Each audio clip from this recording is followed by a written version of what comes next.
mindset. It's everything in life. The perfect hairband trifecta and Jeopardy's greatest of all time. Welcome to the Hopefulist, a daily talk show hosted by veteran broadcaster Wendy McClure. Join Wendy each day as she shares her life lessons that transformed her from perpetual pessimist to the ultimate hopefulist. The perfect morning show to get you caught up on the day's top stories while sharing insights that will lead to positive transformation and bring out the hopefulist in you. For more inspiration, visit hopefulist.com.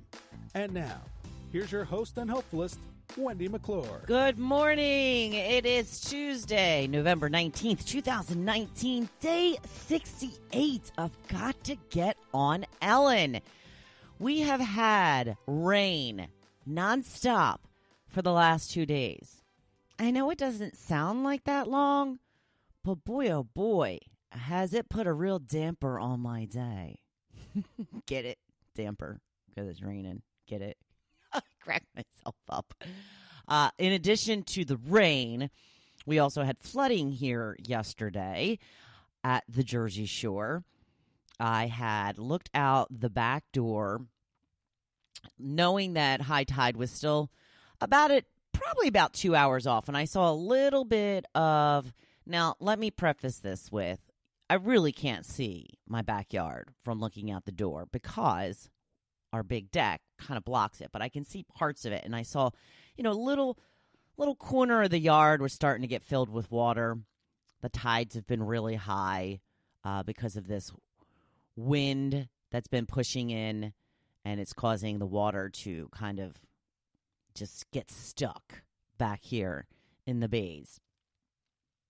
So they've been talking about it since Saturday that we're going to have flooding, and finally on Monday is the day that it actually happened. So I look outside and I think, oh, okay, well, high tide's still probably like 2 hours away. Let me wait and take the dog out because, these are things that you don't think about. When your yard is flooded, you can't take the dog out unless the dog's going to walk around in, an inch or two of water, which, one, she doesn't want to do that. Two, I don't want her to do that. She gets extremely wet doing that. So I waited about not even an hour, I don't think. And then I got on my coat. Still raining. I take her down. She runs down the steps. As soon as I get to the bottom of the steps, I see that the whole yard is flooded. There are patches of dryness here and there. And that's what mistakenly led me to the conclusion that there was still dry patches, or not puddles at least, or standing water in the backyard.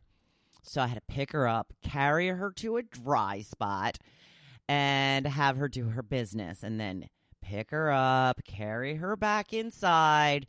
So yeah, we had a little bit of flooding yesterday. I'm not sure about the last tide. It looks like it was a couple of hours ago. I think the wind has shifted, so we should be in better shape. But my point of this rant was, it has been so depressing. I mean, literally, just don't want to do anything. I did do stuff. I did all my stuff yesterday. In fact, I even got in some cleaning.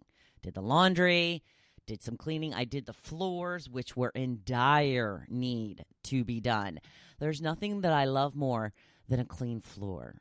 And the smell of Fabuloso, which is the brand of floor cleaner that I used going back to my cleaning company days.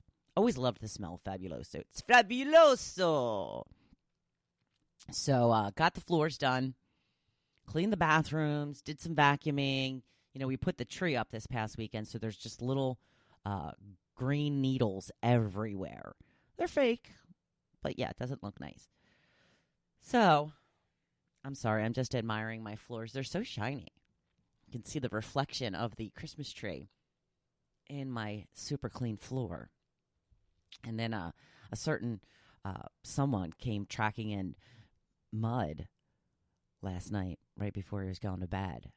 Did I yell? Of course I yelled. I spent half the day cleaning the floors. I'm sorry, babe. I didn't mean to yell. But please, please, please wipe your feet better. I just cleaned the floors. Good Lord. So it is supposed to be partly sunny today. So I'm hoping that I can shake this depression off. Like I said, I still got everything done. I did not change out of my jammies, though. I didn't do it. Still did everything I was supposed to. Except my workout. Did not get to the workout. I am going to the gym as soon as I am done the podcast this morning. I will be there. No fear. I know I will do it. So then I will come home and shower and, dress like a normal, productive person and get all my things done. How about that? Some interesting news that I saw on television this morning. 78 minutes. That's a little over an hour, almost an hour and 20 minutes. 78 minutes of music a day. Really good for your health. They say that it puts you in a relaxation mode. It helps you to relax. In all of the stressed out situations we have these days, it's very important to get some relaxation in when you can. Not only does it help you relax, they say it makes you happier. I can see that. I love when a great song comes on. It's so funny to think about it because Joe and I went shopping at the food store this week, and a song came on 2 weeks in a row now, because when I heard it this week, I looked at Joe, I said, did they play this song last week too? It's the song. And he said it was Peaches and Herb. I don't think it was, but I hadn't heard this song in forever. And then all of a sudden we heard it twice at ShopRite. And it's, you make me feel like dancing. I want to dance the night away. All right, I just did that into the Google. Let's see. Song by Leo Sayer. I'm not familiar with Leo Sayer, but yeah, this is it. You hear it?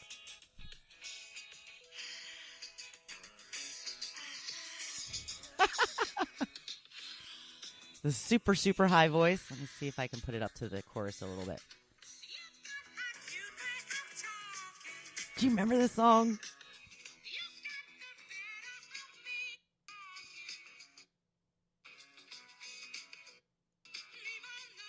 Where is the chorus? There it goes. I'm gonna dance the night away. You make me feel like dancing. So, yeah, anyway, we found this. We heard this 2 weeks in a row at the grocery store. I'm going to have to download that song. I'm kind of loving it.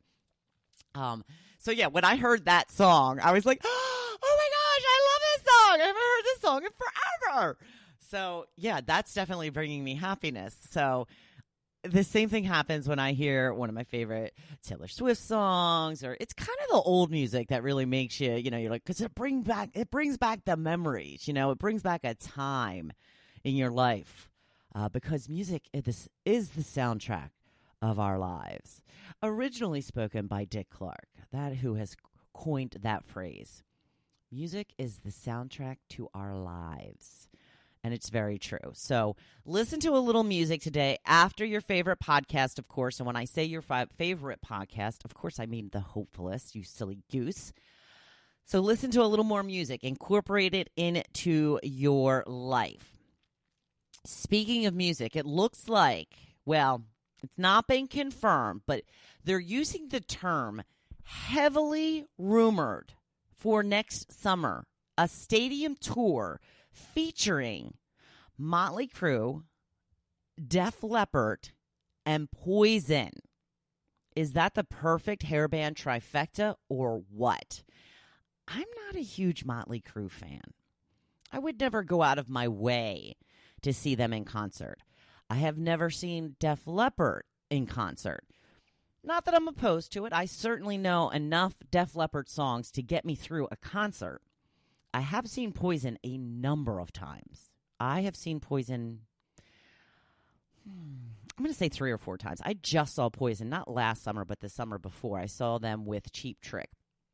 Now, Def Leppard has toured with Journey for years and years and years. And I just refuse to go to a Journey concert because it's not Journey to me without Steve Perry. It's like, they're a cover band. I understand the rest of the band is somewhat original. When I say somewhat original, I mean Neil Sean's really the only original member. He even predates Steve Perry. But Jonathan Cain was there for their heyday. I'm not sure who they have playing on bass and drums anymore. I don't really follow them because, like I said, not Journey to me. But, yeah, I don't know. I'm not crazy about the stadium tour.